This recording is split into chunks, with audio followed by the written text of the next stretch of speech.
The question is, do you have it in you to like it epic?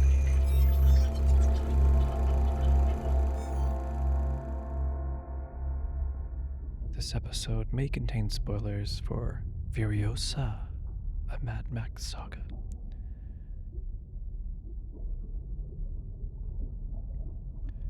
George Miller said this film's script was already complete before Mad Max Fury Road was filmed. George Miller says, in order to tell that story cohesively, we had to know everything that happened in the time before, so we wrote a story about Furiosa from the time she was taken as a child, as she refers to in Fury Road, until she becomes the Imperator Furiosa. That ended up as a full screenplay with concept art and so on. And the actors, the designers, and all the crew got the screenplay before shooting Fury Road.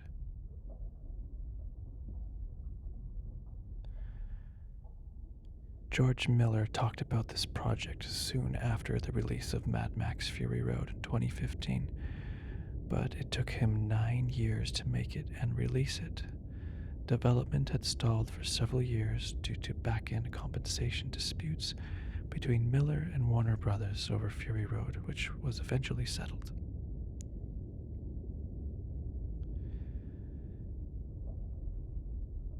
This was filmed in New South Wales, Australia. All Mad Max movies have been filmed in Australia, with the exception of Fury Road.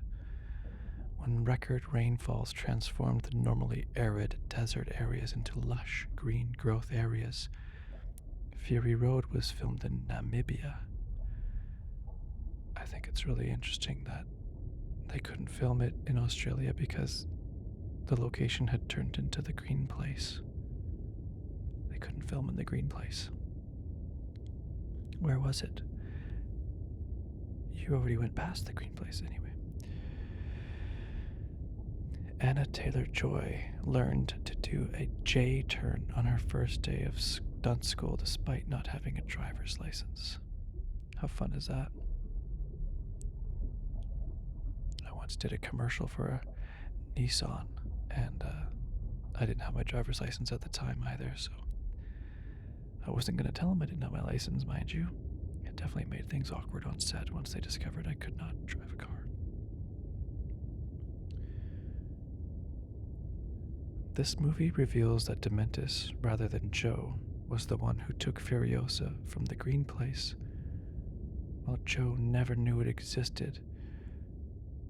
This makes it more understandable why Joe trusted her to drive the war rig, even if she somehow did manage to get rid of her war boy escort.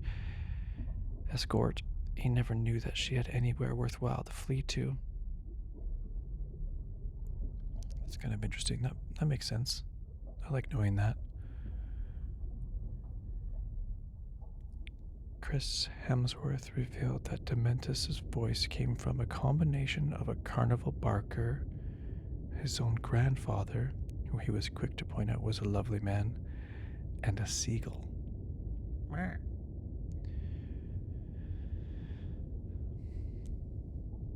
What does Mad Max mean to Australians? Americans have Star Wars, the Brits have Harry Potter, and we have Mad Max. George Miller revealed that he has another Mad Max story tentatively titled The Wasteland, ready to go. Depending on how well this film does. Yikes.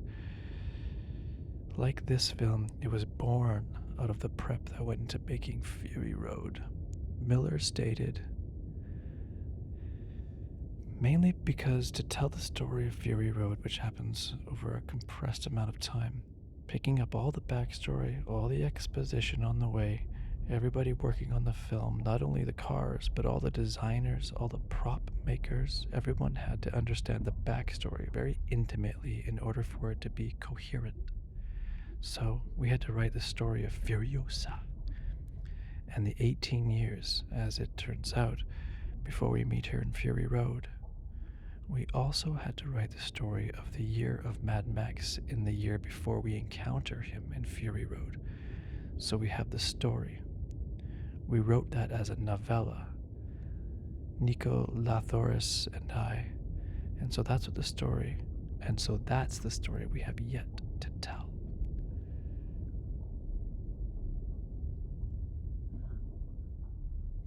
George Miller hired ex-convicts as supporting artists for the film. That's cool. Those guys have a real hard time getting work, even if, some have turned their lives around, It's not like they're awful people forever. That's awesome that he gives them a chance.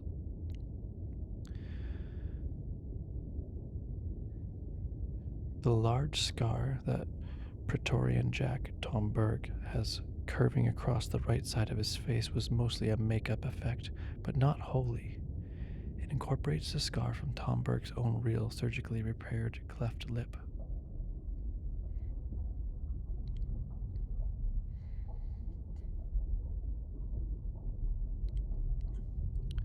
Lackey Hume lobbied George Miller to have him be the one to step in as Morton Joe, as he wanted to honor Hugh Keyes Burns' portrayal of the character, and also know he could replicate Hugh's voice and facial expressions for Joe. Ultimately, Miller agreed to cast him. When you're working on a Dr. George Miller movie, there's no pressure on you because because you're in an incredibly supportive environment. Okay, great. Well, I'm sure it's fine. I did feel like he nailed the voice of Immortan Joe. It was kind of perfect, wasn't it? When he's talking to the girl and he's just like, the little girl, and he's like, "Who are you? And maybe you can grow up and be one of my wives." I don't know, he had that like epic strong voice going. Creepy. So creepy.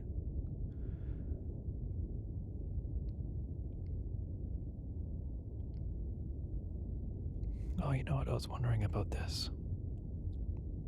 Anna Taylor-Joy wanted to shave her head like Charlize Theron did for Fury Road, but her modeling contracts required her to keep her hair long. Furthermore, George Miller felt that Anya's hairstyle was far too iconic to shave it. Ultimately, Furiosa cuts her hair during the latter part of the film. I also wish that she could have shaved her head because it was kind of obvious that it was just a bald cap. It was too big, bulbous. So I was wondering. You know what? I'm happy to hear that Anna Taylor-Joy would have done it. That makes me happy to hear that.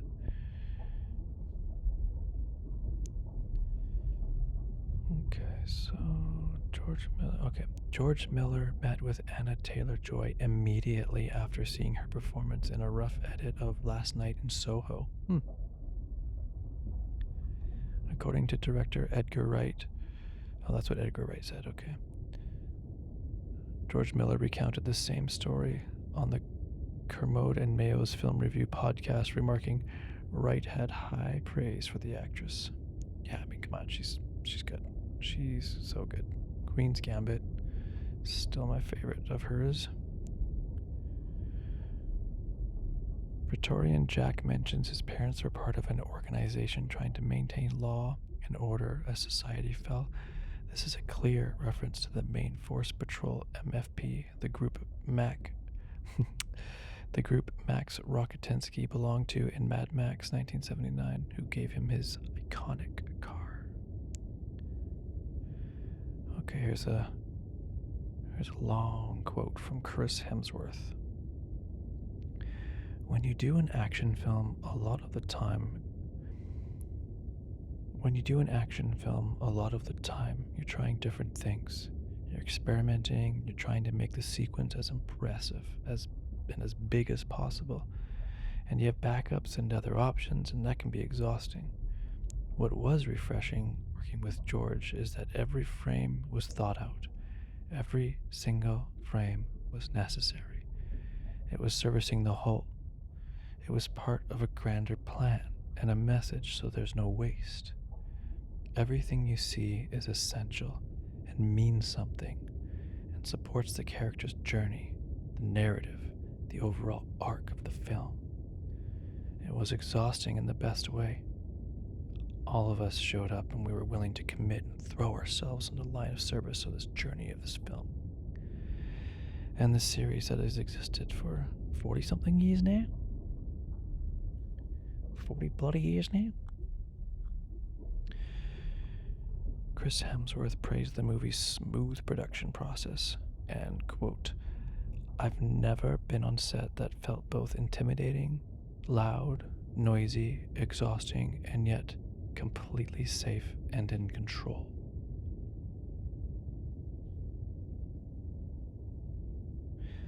Because Alila Brown and Anna Taylor-Joy, oh, Alila's the young Furiosa. Let me start that one over here. Because Alila Brown and Anna Taylor-Joy do not have identical facial features, George Miller and VFX supervisor Andrew Jackson employed machine learning, a non-generative form of artificial intelligence, to blend the two actresses' faces together. Taylor-Joy said that Miller wanted the transition to be seamless, so she spent 2 days shooting with VFX specialists so that they could map her facial expressions. By her estimate, at the start of the film, about 35% of Brown's face was modified to look like Anna Taylor-Joy's, a figure that increased to 80% during Brown's final scenes in the Citadel.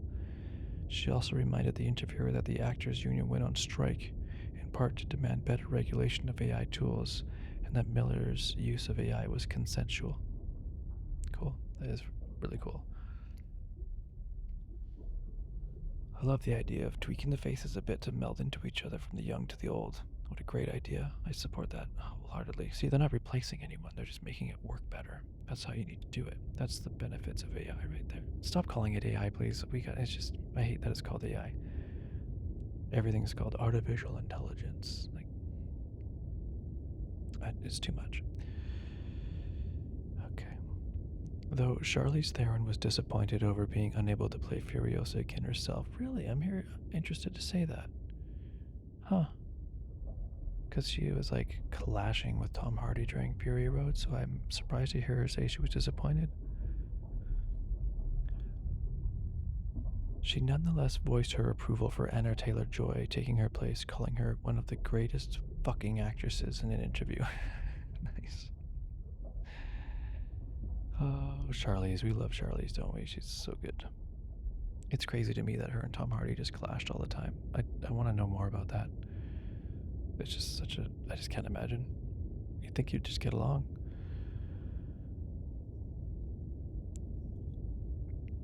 George Miller has stated that his view of the film Furiosa probably takes place after Mad Max Beyond Thunderdome. The reason why only probably is that Miller does not view the Mad Max series as having a strict continuity, but rather as being a series of myths or legends about this world and these characters. I'm going to butcher some of these names, but I'll try. George Miller and Mahiro Maeda were at one point developing an anime-style prequel to Mad Max Fury Road, titled The Peach, and that would be produced concurrently, but it was scrapped when Fury Road was delayed. Some of Maeda's concept art for the project featured a teddy bear, and the bear was later incorporated into Dementor's character. Writer-director George Miller originally considered using de-aging technology in order to allow Charlize Theron to play Furiosa character in this prequel. Ultimately, Anna Taylor-Joy was announced to play the role in 2020. You know, I actually would prefer if they de-aged Charlize and just leaned into the special effects, only if they did a good enough job and spent enough time on it. Or did the whole thing again where they cast a look-alike younger girl and then blended her into the older version and just de-aged her a bit, because honestly, I do love Anna Taylor-Joy a lot. I think she's fantastic, but I don't think she was quite right for this role. I can't quite put my finger on why. I don't know if she was just not connecting to it or what, but I wasn't feeling it. Maybe I'll change my opinion though. We'll see on another viewing. While Fury Road used a minimalistic CGI approach with around 2,000 shot enhancements, Furiosa used over 20,000 CGI enhancements. 20,000 versus 2,000, yeah, and it shows. It really does show. I wish they were able to lean into the practical effects a bit more often, but whatever. This is the longest Mad Max film to date. Many scenes were shot in the desert landscape that was used when George Miller, along with Mel Gibson, filmed the 1982 Mad Max sequel, The Road Warrior. It must have been a nice little trip down nostalgia lane. And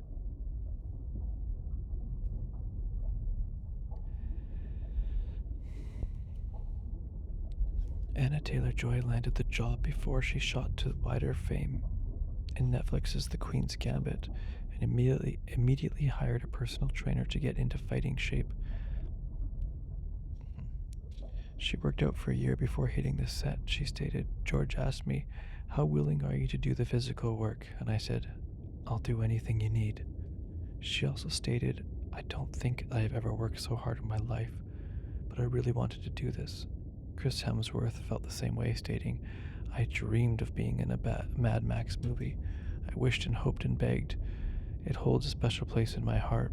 George Miller leveraged that what Hemsworth describes as his naturally very fidgety nature, which I normally have to conceal in films, but here I could let it all out. That's nice. I know all about the fidgetiness. I can relate. Chris Hemsworth arrived on set nursing a back injury, but said that he was excited to work on Furiosa because playing Dementis allowed him to get out of that typecast space of the muscly action guy and play a character with complications and darkness. He explained that suffering without a purpose is awful, but suffering with purpose can be rejuvenating and replenishing. No doubt. Well said, Chris Hemsworth. George Miller said that this film was an easier shoot than Fury Road. Well, CGI, hello. Alluding to the latter's trouble production. He complimented Warner Brothers' new leadership for implementing an approach to filmmaking that was much more collaborative than it was adversarial. Nice. Good to hear that.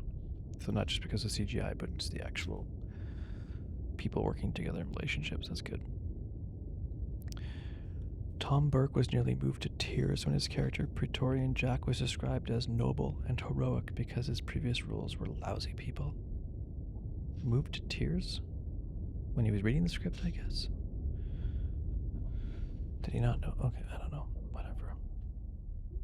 Many of the stunts Anna Taylor-Joy did herself. Nice. Good. Like to hear that. Her Ellie profile confirmed that she was so good at stunts that oftentimes director George Miller would confuse her with the stunt double while they were filming. Not because they looked alike at all.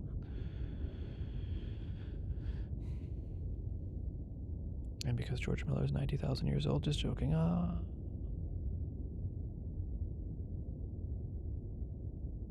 But he directs like a 20-year-old, a rock star. Director George Miller shed some light on creating the new villain Dementis, as well as his thought process on hiring Chris Hemsworth for the role. There needed to be an element of charisma to his character. There has to be a spontaneity and darkness to it, so Hemsworth took inspiration from dictators throughout history. Miller also talked about how he had a tough time finding the right actor to play Dementis before having a far-reaching and multi-leveled conversation with Hemsworth, which convinced him the guy was right for the job. Man, how much fun is that?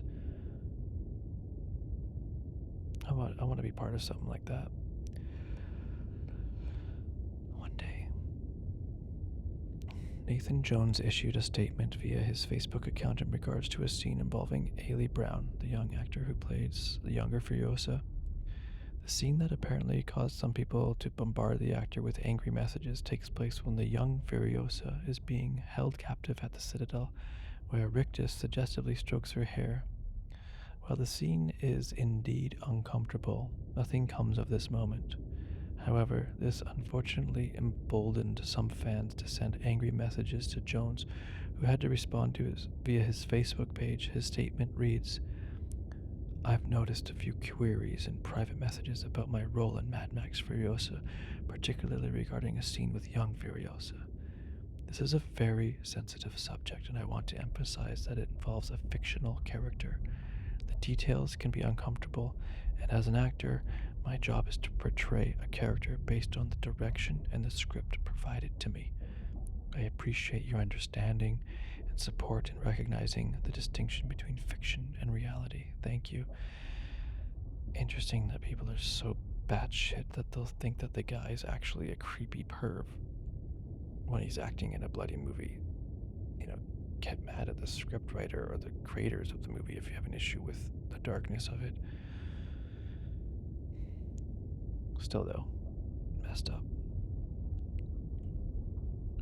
Chris Hemsworth revealed he wished he could have kept the teddy bear. His character, Dementus, keeps chained to his body throughout the movie, a small leftover detail from the anime series George Miller was planning to make about Furiosa. I didn't. I should have, he says. The detail was pretty incredible for the art department, and from George, I'm going to track that bear down.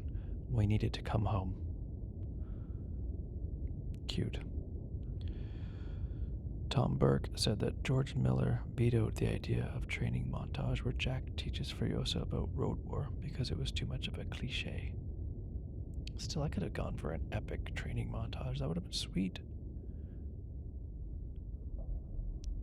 The painting preoccupying the overseer of Gastown is Hylas and the Nymphs, 1896, by John William Waterhouse. The work is preserved in the Manchester Art Gallery.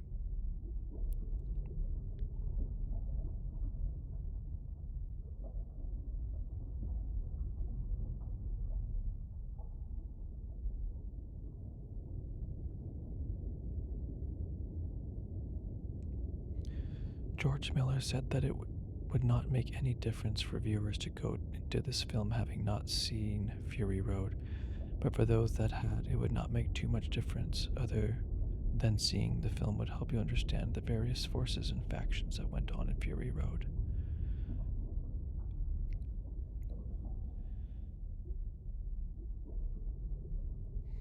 The first Mad Max movie to confirm unambiguously that the wasteland is in Australia. It was previously only implied. It's revealed that Praetorian is more of a title than a simple nickname, one that briefly gets passed to Furiosa. While serving alongside him officially under Immortan Joe's command, Furiosa also gains the title of Praetorian, being introduced as much by some of Joe's war boys. The original meaning of Praetorian referred to the most esteemed warriors of the Roman Empire who closely guarded the empire in his personal life. Perhaps Immortan Joe himself came up with this title to give his only most esteemed warriors. By Mad Max Fury Road, however, Furiosa seems to have been replaced with the title Imperator. Yeah, I do like Imperator. Something about it sounds... Well, those both sound great. Imperator or Praetorian. Both epic sounding, I would say. The border between the Green Place and the Outback is a stretch of once arable land that has suffered desert encroachment, as shown by dead trees surrounded by sand. Over the next 20 years, pollution from the outside would creep into the Green Place and cause ecological collapse. To play Dementus in this movie, Chris Hemsworth wore a large prosthetic nose, even though there's no particular character or plot reason for the difference of nose change to his appearance. In May 2024 interview with Margot Sippel from Movie Maker magazine, Hemsworth explained the reasoning behind the decision. The nose, the beard, the kind of wig, all the sort of prosthetics and the costume, everything was just look any of that helps you kind of get out of the way of yourself. The more you can cut loose of yourself and completely taken on a journey through what the hair and makeup and costume, the sets have to offer, it makes your job so much easier. I can agree with that. Acting with something else that's different than what you are is very helpful. I used to sing in bands, and even just wearing sunglasses on stage gave a certain, I don't know, confidence or release of who you actually are to pretend to be someone else.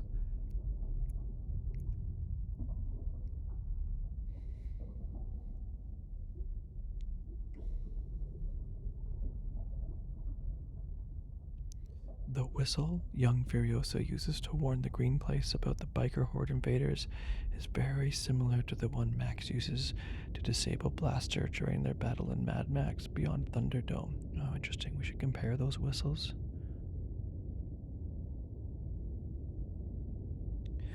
Tom Burke said that there are echoes of Mac. Like you want to say Mac. Tom Burke said that there are echoes of Max Rocketinsky in his character, but that he has become an outsider who is institutionalized in the way of the life of the Citadel, and doesn't know what it would be to be like it on the outside. An outsider on the inside. Furiosa was planned to have longer, flowing hair in Fury Road before Charlize Theron requested she shave her head bald for the role instead. This movie has Anna Taylor-Joy portray Furiosa with longer hairstyle for at least part of the film's events before she shaves her head. Interesting that Charlize wanted long hair. I would have liked that.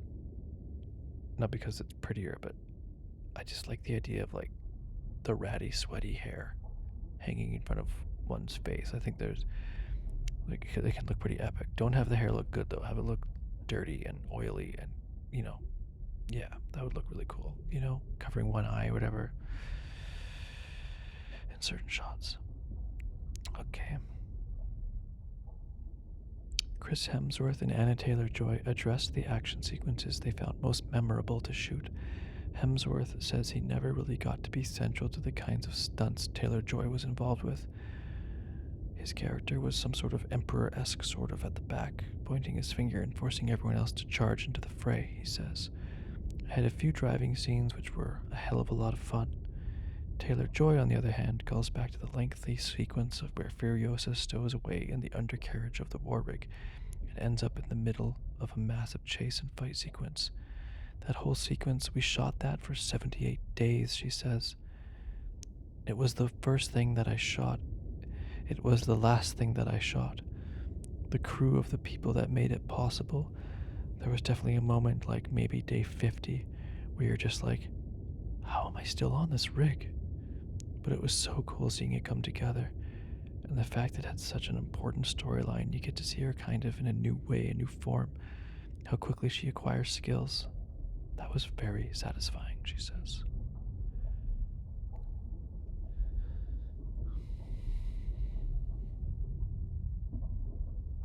The brief prologue and narration featured throughout the film gives more context than ever about the details surrounding the fall of civilization in Mad Max's world. Rather than being a single catastrophic event that upended society, the wasteland seems to be the result of a multitude of disasters, including an oil crisis, a water shortage, disease, pestilence, and finally, nuclear war.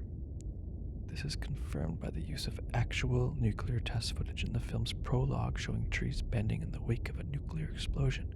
The brief glimpses of footage in the prologue can be attributed to an atomic test in the Yucca Flat Drainage Basin in Nevada performed in 1953. Chris Hemsworth described Dementis as being a pretty horrible individual. Like many villains, he does not necessarily think of himself in that way. He's further revealed that in the movie viewers will keep coming back to the question of this is evil, but what is the intention behind it? Additionally, he is of the opinion that his character commits harsh, violent acts because in his mind it is about survival. He explained that when Dementis asked, "Do you have what it takes to make it epic?" it is because he feels that you aren't memorable and don't stand out, then you'll not only be forgotten, but also brutally disposed of. I absolutely love that line, by the way. Do you have it in you to make it epic? Such a good line for the trailer. That line just got me so intrigued. I tried to avoid the trailers, but that line, I was like, ooh, yes. Do you have it in you to make it epic? I feel like that line gives me inspiration to try harder.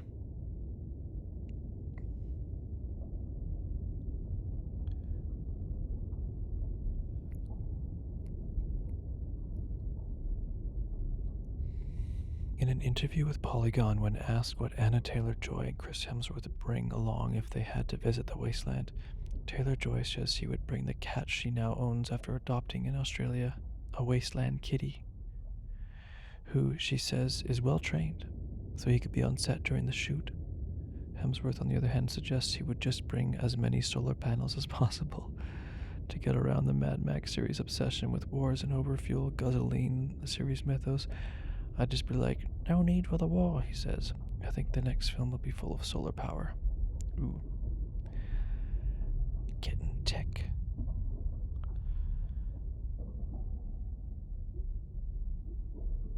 Although the character is referred to as being Furiosa's mother in the film never answers the question of whether she is her biological mother, her adoptive mother, or if it is simply an honorific from her being part of the Volfani, the many mothers.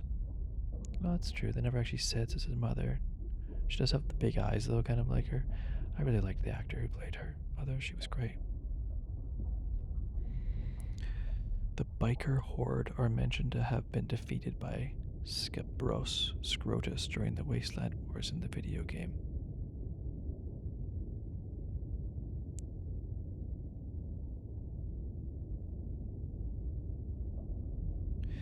According to Grand D. Clute, he and the crew discussed a potential backstory where the Octoboss and his gang grew up together after the apocalypse, before meeting Dementis, and he was inspired to master flight by listening to the History Man and his stories, wondering about how to find the place of abundance that Mary and Furiosa came from. Also, the source of his name is shrouded in myth and could refer to, among other things, the Compass Points, a fight with 8 other warlord bosses, or simply originated from Octopus Kite, like the octopus found before adopting that name.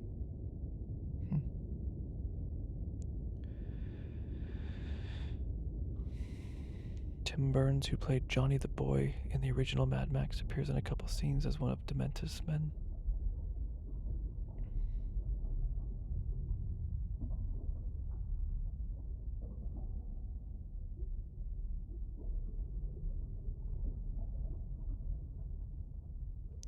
This movie features Chris Hemsworth and Elsa Pataki. They are husband and wife in real life. Bloody nice. Get the couple right in there together.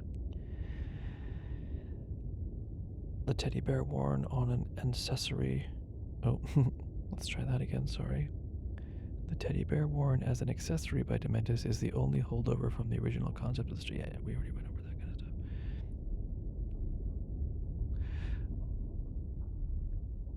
Bridging the gap between Furiosa and Mad Max Fury Road, the appearance of Scrotus seems to confirm the Mad Max game as canon.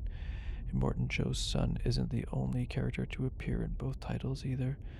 Max's mechanic sidekick in the game, Chum Bucket, also gets a brief appearance, being the one to excitedly tell Furiosa he has a vehicle for her, only present her with a barely running frame. This mirrors the eccentric character's introduction in the video game, and his name in the credits confirms him as being one and the same. Tom Hulkenborg moved to Sydney, Australia to pen the score, his third with George Miller after Mad Max Fury Road and 3,000 Years of Longing. 3,000 Years of Longing, I didn't finish that. What a strange movie. George Miller picks the most far-reaching films in a wide spectrum, like Happy Feet. Didn't he do Happy Feet as well? And that 1,000 Years of Longing was just, I couldn't finish it for some reason. It was off-putting. Maybe I should give it another chance, so I haven't even seen it once, so. The filming of the gate scenes and sound stages. The filming of the gate scenes and soundstage scenes took place in a vacant development in Sydney, Melrose Park, Ermington, 2022. The hardest thing for Alila, the hardest thing for Alila Brown in playing young Furiosa is the fact that she had to go barefoot the entire time. She found walking on the desert sands particularly hard to get used to. George Miller said he and his team quite heavily debated the conclusion of footage from Fury Road during the film's credits. He stated, "The thing is, what you're getting at the end credits on Furiosa is you're getting a sample of what happens. So if you haven't seen Fury Road, you're not getting the experience of Fury Road. You're getting like a little mini trailer of it. So it's quite different experience. One is hopefully an immersive experience, and the other is kind of a little taste of it. It's like you're listening to some sort of extended piece of music, a symphony of rock opera or something, and you just play a few sample bars at the end. The director said he ultimately decided to include the footage because the two films are so closely linked. He stated, "These were all things I thought about, but I thought because it feels, I'm sure there are other examples, but I can't think of any, like there's a direct flow and the end of the story into another one. I felt it was worth doing, and if you haven't seen Fury Road, they really won't make much of a difference at all." The film's tagline, "Remember Her," alludes to Furiosa's pre-Morton one-liner, "Remember me," in Mad Max Fury Road. That was a sick line. Remember me. Was that right before she kills him? Was that like remember me as in like remember me? Or was that remember me like remember me in the afterlife? That it was me who killed you. At one point during development, Jodie Comer was considered for the role of Furiosa, and Richard Madden was considered for one of the main roles. Who's Jodie Comer?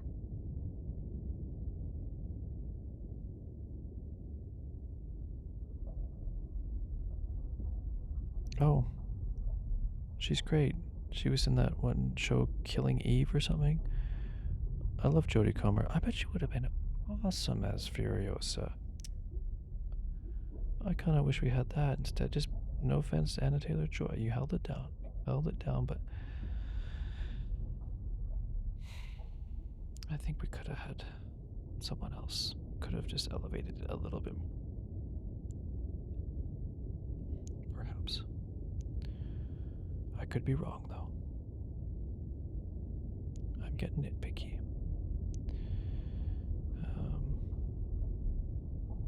Let's see, where were we here? That took me away. Looking for her took me to a different spot.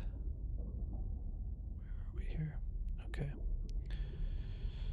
During pre-production, Lockie Holm fell off a motorcycle while practicing a scene as Rizdale Pell. Afterwards, George Miller decided all the actors' bike riding would be performed by a stunt double, Chris Matheson.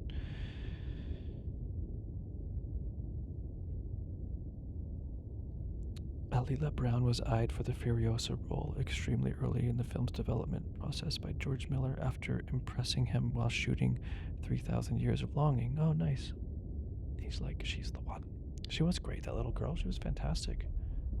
She was spicy. And I was impressed by her. I forgot about that.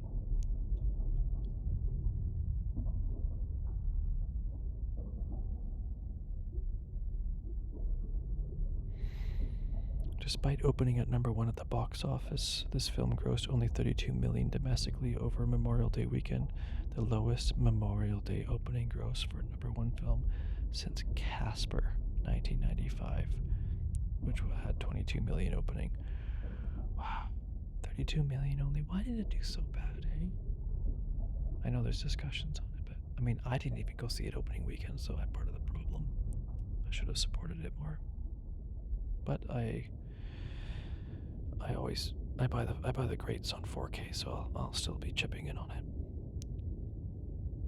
At the Cannes Film Festival, it received a 7-minute standing ovation. I believe Triangle of Sadness received an 8-minute standing ovation. It's a long standing ovation. Wow. It's cool that they do that.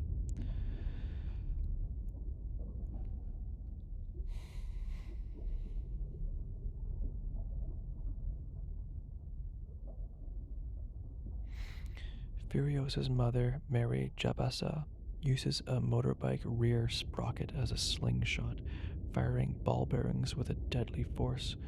Earlier, she clips a tank of gas to a disabled bike using a seatbelt. The Doof Warrior's briefly pictured bass guitar is also shown to be constructed from a hospital bedpan. Even human remains aren't off the table for practical use. When one of Furiosa's abductors wearing a helmet fashioned from a skull and later restraining a child Furiosa with a cable knit together cable knit together with vertebrae.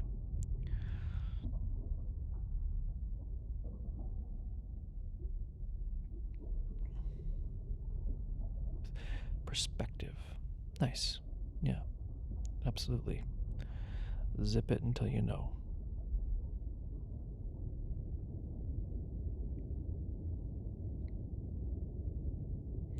Anna Taylor-Joy stressed that the actors' union went on strike in part to demand better regulation of AI tools and that George Miller's use of AI was consensual.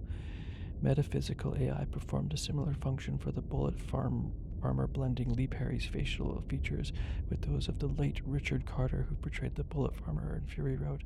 Wow, I didn't know that. So they brought him back from the dead for this one. Interesting. I wonder if they have to get like the family's permission for that, because it could be kind of traumatizing. You know, bringing someone back. I didn't know he passed away. I don't know who that guy is very well, but I loved that actor in Fury Road. When he like kisses the bullet, and he's like, "One for Furiosa." Actually, he's the reason why I say Furiosa. Lee Perry. Oh no, Richard Carter. Richard Carter. One for the Furiosa. When he's like driving through the desert with the bandages tied around his eyes, and it's like bloody spots where his eyes are, and he's got machine guns in each hand.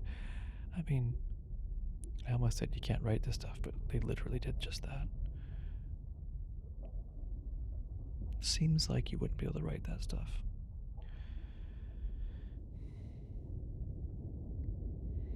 Okay, well, I think I'm going to end it there.